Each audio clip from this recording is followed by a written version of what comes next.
Hi everyone. ఈ వీడియోలో ఒక current carrying circular coil or circular loop axis మీద ఏదైనా పాయింట్ దగ్గర మ్యాగ్నెటిక్ ఫీల్డ్ ఎక్స్ప్రెషన్ డిరైవ్ చేద్దాం. That is magnetic field at a point on the axis of current loop or current carrying circular loop. Let us consider current loop. ఒక current flow అవుతున్న ఒక లూప్ను consider చేద్దాం. ఈ loop radius are radius ఉంది అనుకుందాం. నేను ఒక వైర్ కన్సిడర్ చేశాను. ఒకే వైర్ ఉంది. ఇలా ఉంది లూప్. Okay, single turn. దీని రేడియస్ ఆర్ రేడియస్ ఉంది. ఈ పాయింట్ లూప్ సెంటర్ పాయింట్ అనుకుందాం ఓ. ఈ పాయింట్ నుంచి సెంటర్ పాయింట్ నుంచి వెళ్ళే ఈ లైన్ ఉంది కదా, దీన్ని యాక్సిస్ అంటాం. Axis of the loop. ఈ లైన్ మీద ఏదైనా పాయింట్ దగ్గర మ్యాగ్నెటిక్ ఫీల్డ్ కి ఎక్స్ప్రెషన్ డిరైవ్ చేయాలి. For example let us consider point P at this place. ఇది పాయింట్ పి అనుకుందాం. ఈ పాయింట్ దగ్గర ఈ లూప్ లో కరెంట్ ఫ్లో అవ్వడం వల్ల ఈ పాయింట్ దగ్గర ఎంత మ్యాగ్నెటిక్ ఫీల్డ్ ఫామ్ అవుతుంది, దానికి ఎక్స్ప్రెషన్ డిరైవ్ చేయాలి.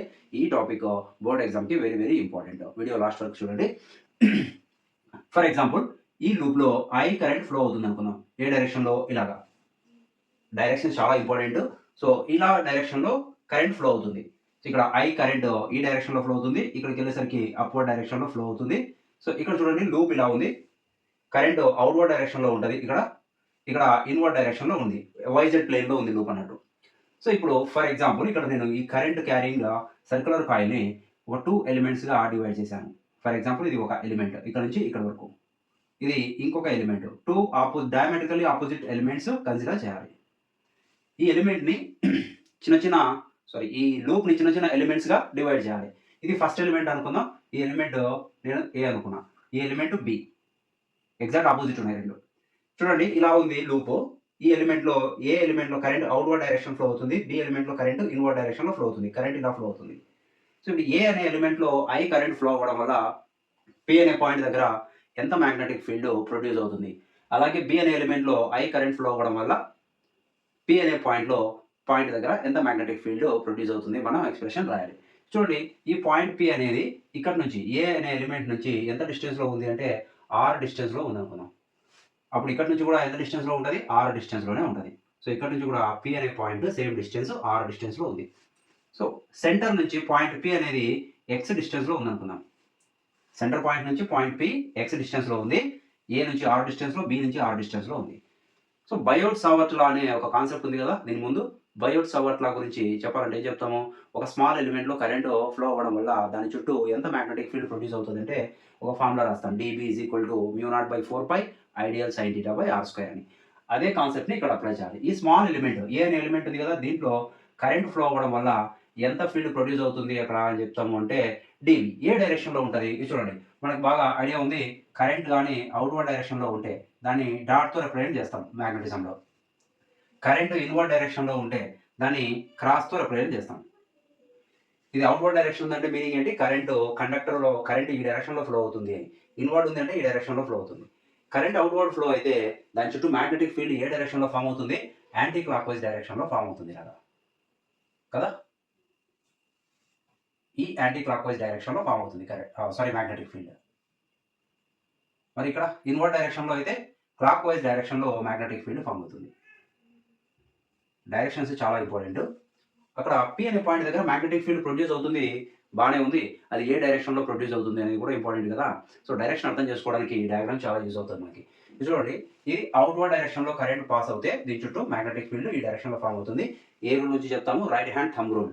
చూడండి, థంబ్ కరెంట్ డైరెక్షన్ లో ఉంటే కర్లింగ్ ఫింగర్స్ అనేవి మ్యాగ్నెటిక్ ఫీల్డ్ ని రిప్రజెంట్ చేస్తాయి అన్నట్టు. సో థంబ్ ఈ డైరెక్షన్ లో ప్లేస్ చేయాలి. ఇది మ్యాగ్నెటిక్ ఫీల్డ్ డైరెక్షన్. అదే థంబ్ ఈ డైరెక్షన్ లో ఇన్వర్డ్ డైరెక్షన్ లో ఉంది. క్రాస్ మార్క్ అంటే ఏంటి? కరెంట్ ఇన్వర్డ్ డైరెక్షన్ లో ఫ్లో అవుతుంది అని meaning. So thumb inward direction లో ఉంటే కర్లింగ్ ఫింగర్స్ ఈ డైరెక్షన్ లో రొటేట్ చేయలేదు కదా, ఈ డైరెక్షన్ లో మ్యాగ్నెటిక్ ఫీల్డ్ ప్రొడ్యూస్ అవుతుంది. దీనికి దానికి ఏం సంబంధం ఉంది అంటే ఇది చూడండి, ఇది అవుట్వర్డ్ డైరెక్షన్ లో ఉంది. కరెంట్ ఇక్కడ ఏ డైరెక్షన్ లో ఉంది? Outward direction. ఎందుకు లూప్ ఇలా ఉంది అని చెప్పాను నేను. కరెంట్ అవుట్వర్డ్ డైరెక్షన్ లో ఉంది. చూడండి బాగా, కరెంట్ అవుట్వర్డ్ డైరెక్షన్ లో ఉన్నప్పుడు magnetic field anticlockwise form అయింది. Okay, exactly same level. ఈ లెవెల్లో అయితే కరెంట్ ఈ డైరెక్షన్ లో ఉంది. కొంచెం చూడండి, కొంచెం కిందికి వస్తాయి. ఇక్కడ ఈ పాయింట్ దగ్గర డైరెక్షన్ ఎలా ఉంది? ఈ పాయింట్ దగ్గర ఈ డైరెక్షన్ లో ఉంది. ఓకే, ఇదే కాన్సెప్ట్ ని ఇక్కడ అప్లై చేస్తాం. ఇది ఏ ఎలిమెంట్ ఈ డైరెక్షన్ లో ఉంది, లూప్ ఇలా ఉంది, కరెంట్ ఈ డైరెక్షన్ లో ఫ్లో అవుతుంది, దీని చుట్టూ మ్యాగ్నెటిక్ ఫీల్డ్ ఇలా ఫామ్ అవుతుంది యాక్చువల్గా. ఓకే, ఎగ్జాక్ట్ సేమ్ హైట్ లో అయితే మ్యాగ్నెటిక్ ఫీల్డ్ ఈ డైరెక్షన్ లో ఉంటుంది. కొంచెం కిందికి వస్తే మ్యాగ్నెటిక్ ఫీల్డ్ డైరెక్షన్ ఎలా ఉంటుంది? ఇలా ఉంది. చూడండి, ఈ ఆరో మార్క్ ఉంది కదా, ఇది ఇలాగా. ఓకేనా? సో ఇదేంటి dB, magnetic field due to small element A. So A అనే ఎలిమెంట్ ఎంత లెంత్ ఉంది, డిఎల్ ఎంత ఉంది అనుకుందాం. ఇది కరెంట్ ఎలిమెంట్ ఐడియల్ బార్ అవుతుంది, వెక్టార్ అది. మ్యాగ్నెటిక్ ఫీల్డ్కి సోర్స్ ఏంటి, వెక్టార్. అదే ఎలక్ట్రిక్ ఫీల్డ్కి సోర్స్ అయితే స్కేలార్, అది ఛార్జ్. ఛార్జ్ ఎలక్ట్రిక్ ఫీల్డ్ని ప్రొడ్యూస్ చేస్తుంది.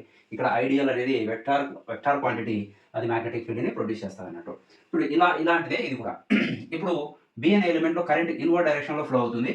ఇన్వర్డ్ ఫ్లో అయితే magnetic field clock wise produce అవుతుంది. సేమ్ లెవెల్లో అయితే ఎగ్జాక్ట్లీ డౌన్వర్డ్ ఉంటుంది. దీనికంటే కొంచెం పైకి వెళ్తే ఏ డైరెక్షన్ ఉంది, ఇది ఇలా ఉంది, కొంచెం క్రాస్ ఉంది. అందుకే ఇక్కడ కూడా magnetic field due to element B ఎలా రాస్తామంటే కొంచెం క్రాస్ వేస్తాం ఇలాగా. ఇది కూడా ఎంత, డివినే. ఎందుకు, ఎలిమెంట్ లెంత్ సేమ్ ఎలిమెంట్ ఉన్నాయి, సేమ్ లెంత్ ఉంది, సేమ్ డిస్టెన్స్లో ఉన్నాయి, సేమ్ ఫీల్డ్ని ప్రొడ్యూస్ చేస్తాయి మ్యాగ్నెట్యూడ్. బట్ డైరెక్షన్ మాత్రం డిఫరెంట్ డైరెక్షన్ ఉన్నాయి. సో ఇక్కడ నుంచి ఆ డయాగ్రామ్ అర్థమైంది అనుకుంటున్నాను ఈ కాన్సెప్ట్ నుంచి. ఓకే, ఇప్పుడు పాయింట్ పి అనే పాయింట్ దగ్గర 2 మ్యాగ్నెటిక్ ఫీల్డ్స్ ఉన్నాయి, డిబి డిబి.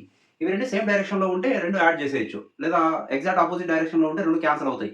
అలా కాకుండా ఇవి డిఫరెంట్ డైరెక్షన్స్లో ఉన్నాయి. సో ఇప్పుడు ఏం చేయాలంటే దీన్ని కాంపోనెంట్గా మనం ఏం చేస్తాం, రిజాల్వ్ చేస్తాం. ఇది చూడండి, ఇది డిబి, ఇది కూడా డిబి. ఇప్పుడు కాంపోనెంట్గా రిజాల్వ్ చేద్దాం. ఇక్కడ చూడండి, ఇక్కడ యాంగిల్ ఎంత ఉంది అనుకున్నానంటే నేను ఫై అనే యాంగిల్ ఉంది అనుకున్నాను. ఇక్కడ కూడా యాంగిల్ ఏమవుతుంది, ఫై అనే యాంగిల్ అవుతుంది. ఓకే, ఇప్పుడు దీన్ని కాంపోనెంట్గా రిజాల్వ్ చేయడానికి నేను ఒక వర్టికల్ లైన్ డ్రా చేసుకున్నాను. జాగ్రత్తగా అబ్జర్వ్ చేయాలి. సో ఇక్కడ కూడా యాంగిల్ ఏమవుతుందంటే ఇక్కడ నుంచి ఇక్కడికి ఇది కూడా యాంగిల్ 5కి ఈక్వల్ అవుతుంది. సో ఎలా అవుతుంది చూడండి ఒకసారి, దీని గురించి డిస్కస్ చేద్దాం. ఇది టోటల్ యాంగిల్ 90 డిగ్రీ. ఇది 5 అయితే రిమైనింగ్ ఉన్న యాంగిల్ ఎంత అవుతుంది, 90 - 5 అవుతుంది. ఇది చూడండి, మ్యాగ్నెటిక్ ఫీల్డ్కి ఈ ఎలిమెంట్ నుంచి వచ్చిన లైన్ ఇది ఉంది కదా, ఇది టోటల్ 90 డిగ్రీ ఉంటుంది. Total 90 degree. ఇది 90 - 5 అయితే రిమైనింగ్ ఏం కావాలి, ఇది 5 అవుతుంది. సో బ్లైండ్గా మీరు ఫాలో అయిపోవచ్చు. దీని గురించి ఎగ్జామినేషన్లో ఏం డిస్కషన్ రాయాల్సిన అవసరం లేదు మనం. ఓకే, సో ఇక్కడ 5 అయితే ఇక్కడ కూడా 5 ఉంది కదా. ఇప్పుడు కాంపోనెంట్గా డివైడ్ చేద్దాం. ఇది వెక్టార్, రెండు కాంపోనెంట్స్గా డివైడ్ చేస్తే ఈ కాంపోనెంట్ ఎక్కడి నుంచి అయితే యాంగిల్ మెజర్ చేస్తుంటామో ఆ కాంపోనెంట్ ఏమవుతుంది, కాస్ కాంపోనెంట్ అవుతుంది. ఇది డిబి కాస్ 5 అవుతుంది. ఇక రిమైనింగ్ ఇక్కడ ఉన్నది ఏమవుతుంది, డిబి సైన్ 5 అవుతుంది. ఓకేనా.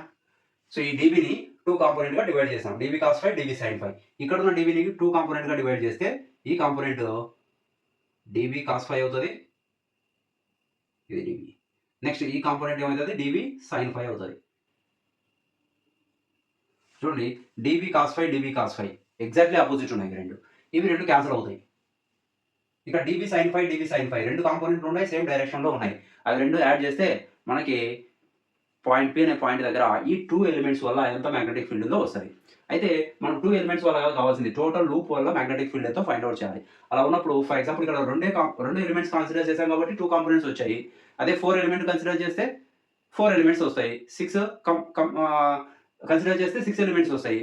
సో ఇలాగా నెంబర్ ఆఫ్ ఎలిమెంట్స్ ఇంక్రీజ్ అయితే కాంపోనెంట్స్ కూడా ఇంక్రీజ్ అవుతాయి అన్నట్టు. సో కాబట్టి మనం ఏం చేయాలి, నెంబర్ ఆఫ్ ఎలిమెంట్స్ని ఇంక్రీజ్ చేస్తే కాంపోనెంట్స్ కూడా ఇంక్రీజ్ అవుతాయి. ఒకదాన్ని తీసుకొని ఇంటిగ్రేషన్ చేస్తాం. ఓకేనా. Magnetic field due to small element formula మనకు తెలుసు కదా. అకార్డింగ్ టు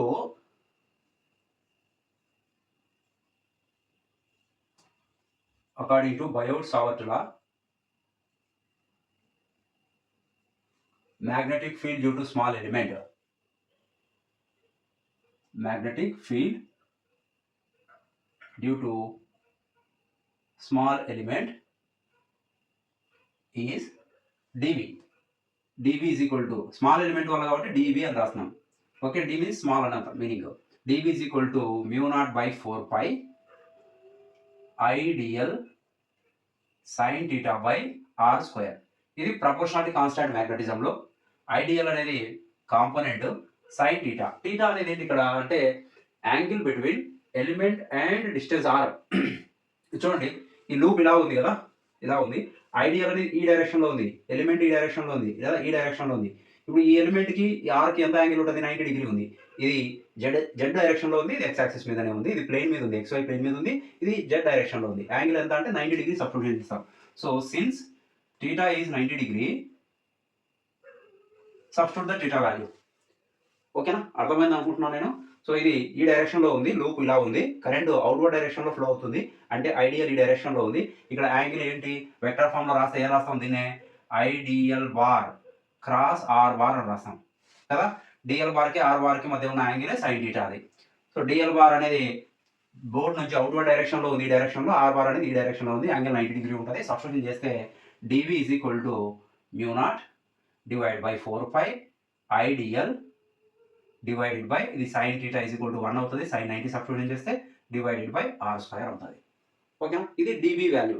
ఇక్కడ ఉంది కదా dB, ఇది dB value. So total magnetic field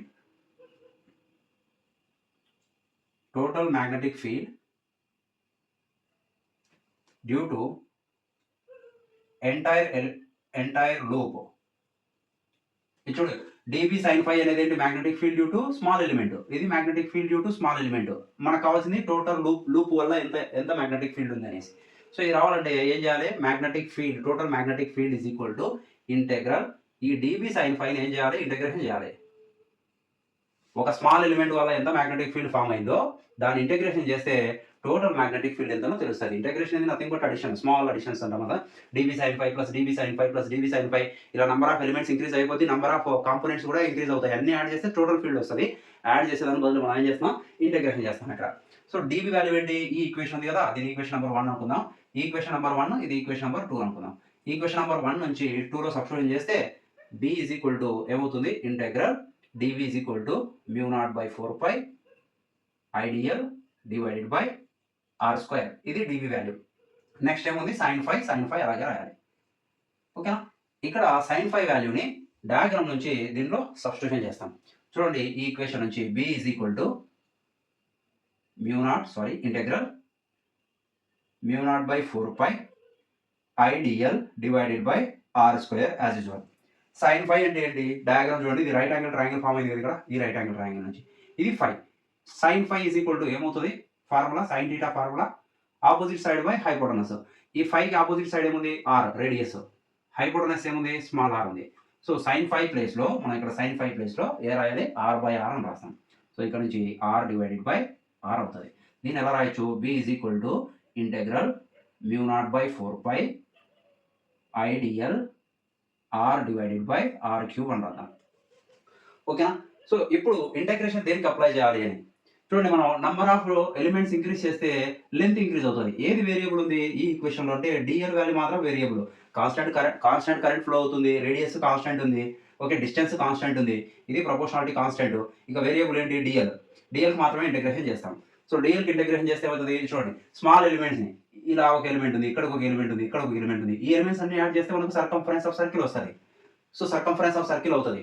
చూడండి, నెక్స్ట్ స్టెప్ రాద్దాం. అక్కడ నుంచి b ఈజ్ ఈక్వల్ టు ఇంకో స్టెప్ రాద్దాం. b is equal to mu naught divide by 4π, okay, i into r divided by r cube into integral dl. Integral dl is equal to l. Integral dx is equal to x formula. Integral dl is equal to l. L అంటే length of the loop. Total length ఏమవుతుంది? Circumference of circle అవుతుంది. Circumference of circle formula 2πr. So integral dl ప్లేస్లో మనం ఏ రాస్తాం? 2πr అని రాస్తాం. Okay,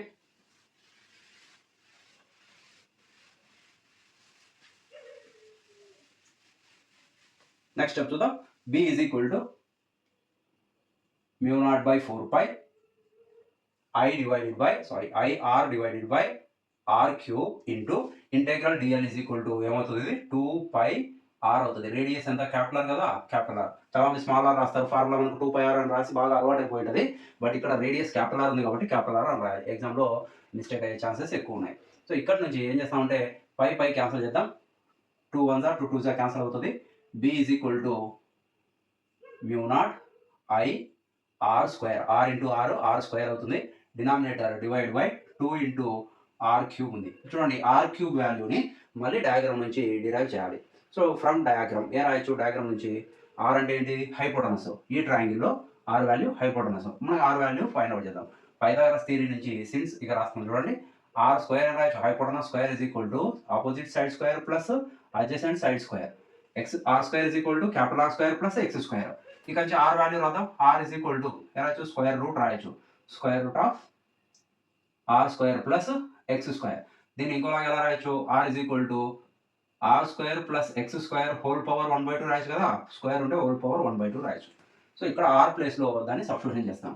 b is equal to mu naught I r square divided by 2 into చూడండి r is equal to are square plus X square whole to the power of 1/2 whole power 3. Whole to the power of 3 ఉంది. So దీన్ని rearrange చేసి రాస్తే b is equal to mu naught I r square divided by 2 into r square plus X square whole power 3/2 అవుతుంది. 1 into 3 3/2 అవుతుంది. So ఇది final expression. మనం ఎన్ని turns consider చేసాం, ఒకే టర్న్ ఉంది కాబట్టి ఇక్కడ నెంబర్ ఆఫ్ టర్న్స్ 1 అయింది. ఫర్ n టర్న్స్, ఈ లూప్లో number of turns n turns ఉన్నాయనుకుంటే ఫార్ములా ఏమవుతుంది, ఇంటూ n అవుతుంది అంతే. Mu naught NIR square divided by 2 into r square plus X square whole power 3/2. ఇది ఫైనల్ ఎక్స్ప్రెషన్. ఏంటి ఎక్స్ప్రెషన్ ఇది? Magnetic field expression at a point on the axis of current carrying circular loop. క్వశ్చన్లో ఎగ్జామ్లో at centre అని కూడా అడగవచ్చు. ఇది at a point on the axis, ఈ పాయింట్ దగ్గర ఫైండ్ అవుట్ చేసాం. అదే సెంటర్ పాయింట్ దగ్గర అయితే ఏమవుతుంది చూడండి, ఈ పాయింట్ సెంటర్ పాయింట్ దగ్గర అని అడిగారు అనుకోండి ఎగ్జామ్లో, ఈ పాయింట్ సెంటర్కి షిఫ్ట్ చేయాలి. సెంటర్కి షిఫ్ట్ చేస్తే ఎక్స్ వాల్యూ ఏమవుతుంది, 0 అవుతుంది. ఈ ఫైనల్ ఎక్స్ప్రెషన్లో ఎక్స్ వాల్యూ 0 సబ్స్టిట్యూట్ చేస్తే మనకి సెంటర్ పాయింట్ దగ్గర మ్యాగ్నెటిక్ ఫీల్డ్ కూడా ఈజీగా మనం డిరైవ్ చేయొచ్చు. at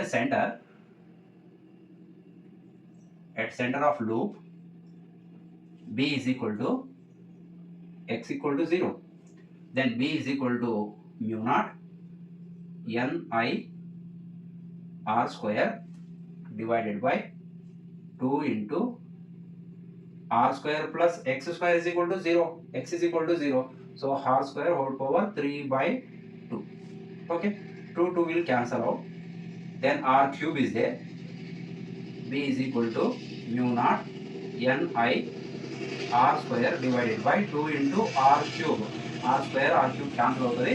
రిమైనింగ్ ఉన్నది b is equal to mu naught Ni divided by 2r.